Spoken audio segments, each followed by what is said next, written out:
시사 권장량 채워가세요. 골고루 담았습니다. 당신만을 위한 하루 시사 김성환의 시사야. 살인사건까지 불러일으키는 사회적 문제, 바로 층간소음이죠. 그래서 정부가 이 문제를 해결하기 위해 어제부터 층간소음 사후 확인제를 시행하고 있는데요. 이 층간소음 사후 확인제는 무엇인지, 층간소음을 줄이는 해법이 될 수 있을지 박영민 한국환경연구원 선임연구위원 연결해서 얘기 나눠보도록 하겠습니다. 위원님 안녕하십니까? 네, 안녕하십니까? 예, 층간소음 문제는 어제 오늘 얘기는 아닌데요. 특히 코로나19 사태 이후에 층간소음 민원 신고가 더 늘어나고 있다면서요? 네, 그렇습니다. 최근에 그 코로나19 여파로 재택근무라든가 온라인 교육 등 거주지에서 머무는 시간이 굉장히 늘어나지 않습니까? 네. 층간소음 역시 더욱 증가하고 있는 추세입니다. 환경부 산하 네. 환경공단 층간소음 민원 접수 추이를 보면 코로나19 이후 실내 생활 증가로 인해서 2019년 2만 6천여 건에서 2021년 4만 6천여 건으로 2배 가까이 급격히 증가했는데요. 예. 이거는 공동주택 보급률의 증가와 함께 코로나19 팬데믹으로 인한 공동주택 내의 실내 거주 시간의 증가로 인해서 층간소음 분쟁 민원의 건수도 증가하고 있음을 알 수 있습니다. 네, 층간소음 문제가 물리적인 충돌, 예를 들면 상해를 입힌다거나 아니면 폭행으로 이어지거나 또 이후에 민사소송으로까지 연결되는 경우도 적지는 않은 거죠. 네, 그렇습니다. 이것도 사실은 통계가 잡히긴 합니까? 어느 정도 가는지? 저희가 이런 형사사건과 관련돼서 경찰청에 의뢰를 했는데 이런 통계는 없다고 답변이 왔습니다. 그렇군요. 이걸 따로 집계는 안 하는 거군요. 네.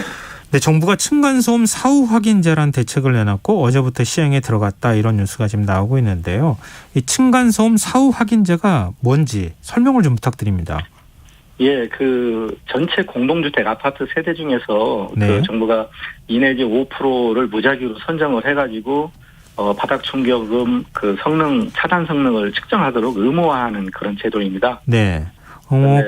네, 말씀하십시오. 이렇게 진행이 된다고 하면은 설계에 반영한 것만으로 허가를 받고 그다음에 분양하고 시공했던 진행했던 것들이 시공 완료 후에 준공 전에 성능 평가를 실시하게 되므로 건설사에서는 설계 시에 이제 현장에서 성능을 만족하는 자재를 설계에 반영하게 되고 그다음에 시공 또한 더 신경 써서 시공할 수밖에 없는 이제 상황이 되니까 품질이 개선될 수 있는 그런 체계가 마련된다는 것에서 이 층간소음 사후 확인제가 의의가 있다고 하겠습니다. 그럼 이전에는 사전 인정제를 우리가 도입해서 시행해 왔던 거죠? 그렇습니다. 그럼 사전 인정제라고 하는 것은 건물을 짓기 전에 승인 절차를 밟는다는 건가요? 예, 사전 인정제라는 얘기는 현재까지 건설되는 공동주택이 사전에 공인기관의 실험실에서 진행하는 소음 차단 성능 실험을 통과해서 등급을 인정받은 자재를 설계에 반영만 하면 설계 허가 분양을 할 수 있었습니다. 그러면은 사전 인정제하고 사후 확인제로 이렇게 바뀌게 되면 어떤 부분에 있어서 제일 많은 변화가 있을까요? 예, 사전 인증제는 실험실에서의 간접 성능이라고 할 수 있는 방법이어서 네. 실제 시공 현장에서의 성능과의 차이를 나타내고 있고 준공 전에 공인기관에 의한 바닥 충격음 성능평가 시험이 진행되지만 실제 등급이 나오지 않는다고 해서 사후 조치의 수단은 없습니다. 근데 사후 확인제를 하게 되면 사후에 짓고 난 다음에 우리가 샘플링으로 확인할 테니 그때 문제가 적발되면 거기에 따라서 후속 조치를 취해야 한다. 그러니까 그렇죠. 그게 부담스러운 건설사는 사전에 층간소음에 대해서 기준을 맞추려고 노력하지 않겠느냐, 시공할 때. 이런 겁니까? 그렇습니다. 층간소음 사후 확인 제도는 그런 측면에서 지금까지는 모델하우스에서 예를 들어서 층간소음을 측정한 값이 오케이 되면 그걸 가지고 실제 준공까지도 간다는 게 사전 인증제였는데 네. 실제 층간소음 사후 확인 제도라는 거는 측정 대상 공동주택 중에서 일부를 샘플로 실측을 해가지고 현실적으로 측정한다는 그런 얘기입니다. 근데 좀 궁금한 부분이요. 사후 확인을 했어요. 사후 확인을 했는데 이거 기준치에 미달합니다. 그렇게 되면 이미 다 집 져놓은 상태에서 기준치 미달한다고 집을 다 다시 부시고 질 수는 없는 거 아니겠습니까? 네, 그렇습니다. 사업자가 층간소음 성능검사 기준에 미달했을 때 보완 시공이라든가 손해배상 등의 조치를 하게 되는데 예. 건축공사가 완료된 건축물에 대한 그 보완 시공은 시공 방법이나 건축 구조상 쉽지 않습니다. 사업 주체가 시간과 비용이 소요되는 보완 시공보다는 손해배상 조치를 선택할 가능성이 높은데요. 예. 특히 이런 조치가 실질적으로는 권고사항으로서 법적 강제성은 없습니다. 그러면은 안 지켜도 그만 아닙니까? 그러면 안 지켜도 그만 아니면 예. 사후 확인제 의미가 없는 거잖아요.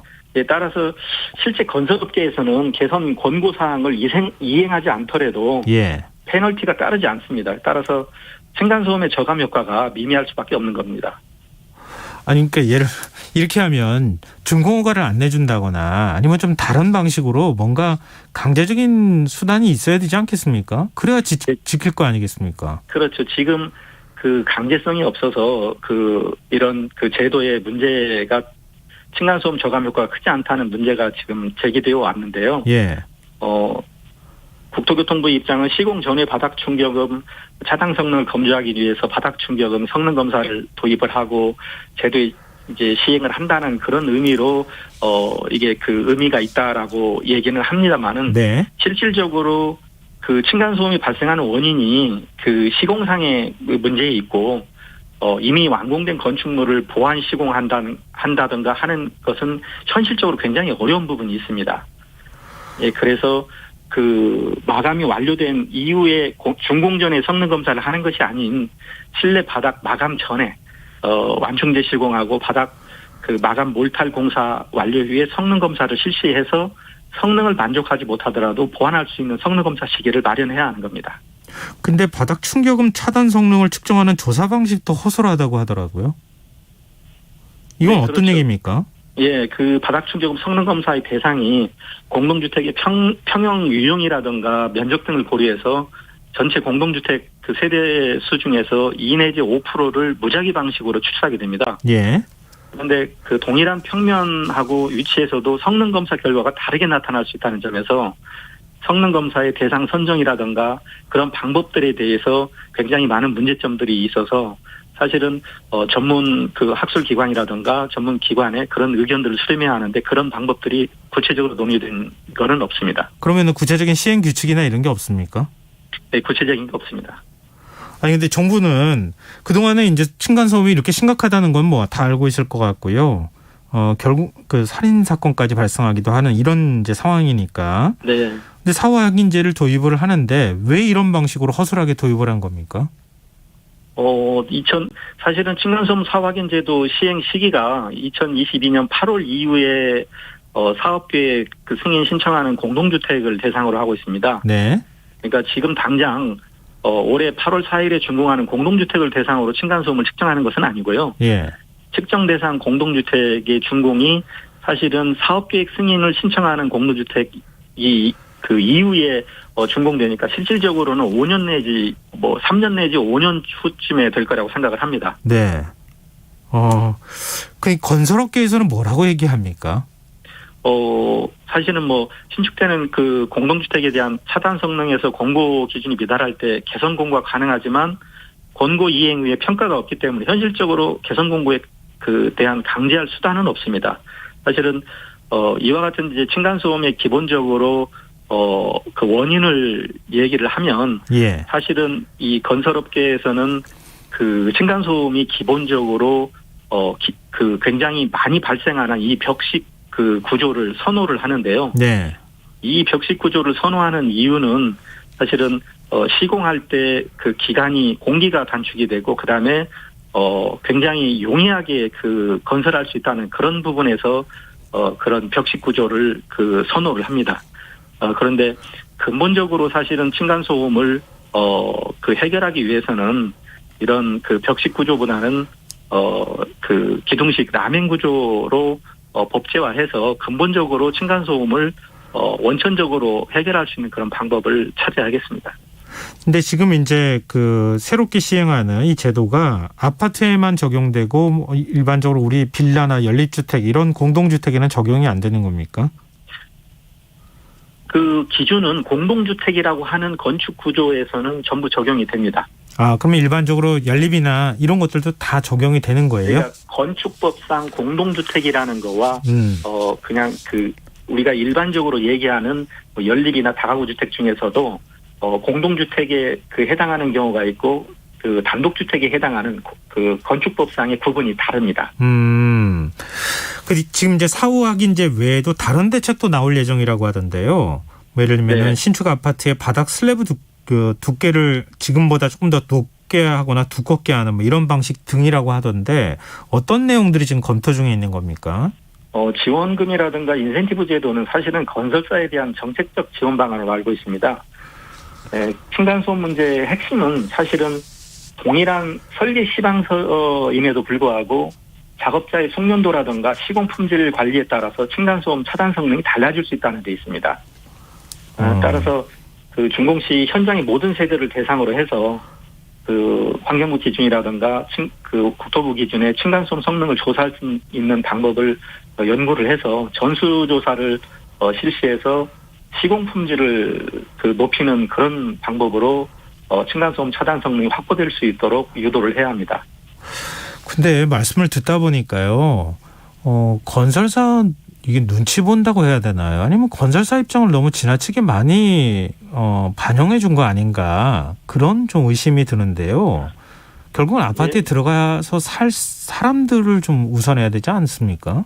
네, 그렇습니다. 그 제도 개선과 관련돼서 그 앵커께서 말씀하신 것 같이 환경부 산하 한국환경공단의 층간소음 이웃사회 센터에 접수된 민원 현장에서 층간소음 측정 결과 실질적으로는 90% 이상이 법적 기준을 만족하고 있습니다.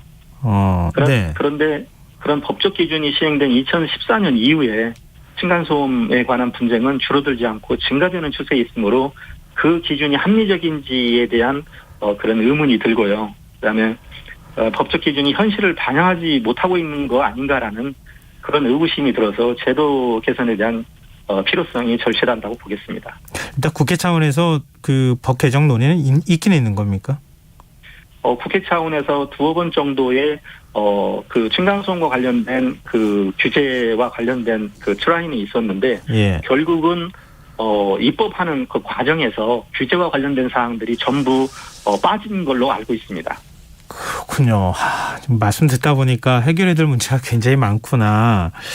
이 참 층간소음 때문에 힘들어하고 고통스러워하는 분들은 너무 많은데 제도는 개걸음처럼 너무 느리게 가는 거 아닌가 이런 좀 걱정이 드네요.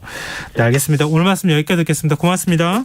네, 감사합니다. 네, 지금까지 박영민 한국환경연구원 선임연구위원이었습니다. KBS 라디오 김성환의 시사야 1부 순서는 여기서 마무리하겠습니다. 전 11시 정각 2부에 다시 오겠습니다.